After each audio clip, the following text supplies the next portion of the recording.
नमस्ते दोस्तों, आज के इस वीडियो में हम जानेंगे योग क्या है, योग की निर्मित कहाँ से हुई है, पतंजलि ऋषि कौन थे, पतंजलि योग सूत्र उन्होंने कब और कैसे लिखा, उसके बाद आसन हमारे लिए किन ग्रंथों की भेंट है। मैं अपने बारे में बताऊं तो मैं प्रमोदिनी योग और नेचुरोपैथी कंसल्टेंट करीब 15 साल से इस फील्ड में काम कर रही हूँ। 10 से 15,000 स्टूडेंट को इंडिविजुअली मैंने ट्रीट किया हुआ है। साथ ही में मैंने 2 वर्ल्ड रिकॉर्ड किए हैं। योग और नेचुरोपैथी दोनों में कई सारे सर्टिफिकेशन, साथ में मास्टर्स भी कंप्लीट किया है। इसके अलावा कई सारे अवार्ड्स मेरे पास है। साथ ही में मैं जैसे इंडिविजुअल को ट्रीट करती हूँ, वैसे ही विमेन एम्पावरमेंट के लिए भी काम करती हूँ। मेरी कोशिश अक्सर यही रहती है कि मैं अधिक से अधिक दे सकूं और बहुत अच्छे से सबके प्रॉब्लम को सॉल्व कर सकूं। तो चलो दोस्तों, देखते हैं एक्चुअल में योग क्या है। योग का जन्म कैसे हुआ, बहुत ही इंटरेस्टिंग कहानी है। कहते हैं भगवान शंकर जी,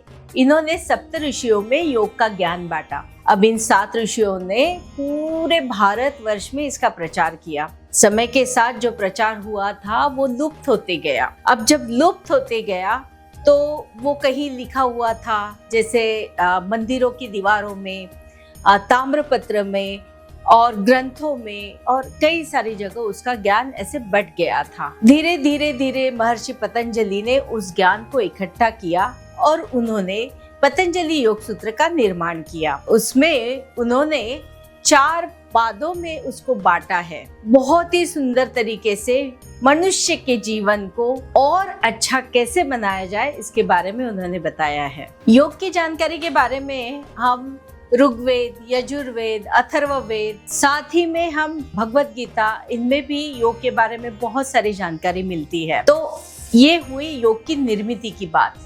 अब पतंजलि योग सूत्र जब लिखा गया, उसमें इन सभी से सब कलेक्शन करके महर्षि पतंजलि ने हम लोगों को उपहार में दिया। उसमें उन्होंने अष्टांग योग जो बताया है वो यम, नियम, आसन, प्राणायाम, प्रत्याहार, धारणा, ध्यान और समाधि के रूप में बताया है।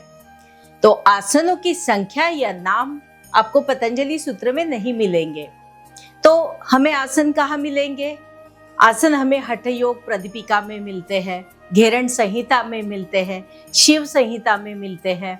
तो इस तरह से और सभी में आसनों की संख्या अलग अलग बताई गई है। कुछ ग्रंथों में तो ऐसा भी लिखा गया है कि जितनी योनि है, यानी करीब 84 लाख योनियों जितने आसनों की संख्या है। तो आसन महर्षि पतंजलि के हिसाब से आसन क्या है? जहां आप स्थिर रहते हैं। स्थिरम सुखम आसनम।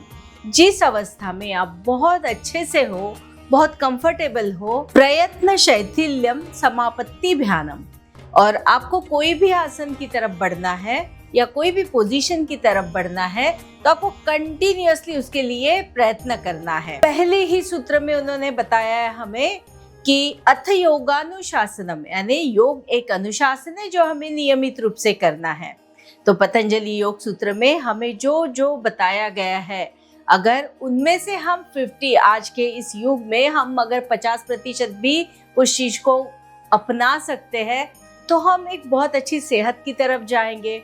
साथ ही में हम उससे नेचुरोपैथी को जोड़ते हैं तो बीमारियां तो आएगी ही आएगी, वो सवाल ही नहीं है कि बीमारियां से हम दूर रहेंगे, लेकिन उनसे लड़ने की हमें ताकत मिलेगी। और साथ ही में हम पूरे समय जो पोल्यूशन अंदर डाल रहे हैं, हम कई सारी बीमारियों को इनवाइट कर रहे हैं। खान पान, उठना सोना, अनियमितता, उनसे हम बचेंगे। तो दोस्तों, आप योग को सिर्फ आसन के तौर पे ना देखें, तो आप मेरे साथ इस सफर में चले। हम कई सारे बीमारियों पे बात करेंगे, कई सारे वीडियोस आएंगे। आप मेरे चैनल को सब्सक्राइब करो और योग के हर वीडियो में आपको नई नई जानकारी के साथ आपके आने वाले या होने वाले प्रॉब्लम्स को हम कैसे दूर करना है, इस पे बात करेंगे। आप मुझे कमेंट में जरूर बताएं कि आपको कौन सा प्रॉब्लम है, हम उसके ऊपर वीडियो बनाएंगे। तो मिलते हैं अगले वीडियो में, तब तक के लिए नमस्ते।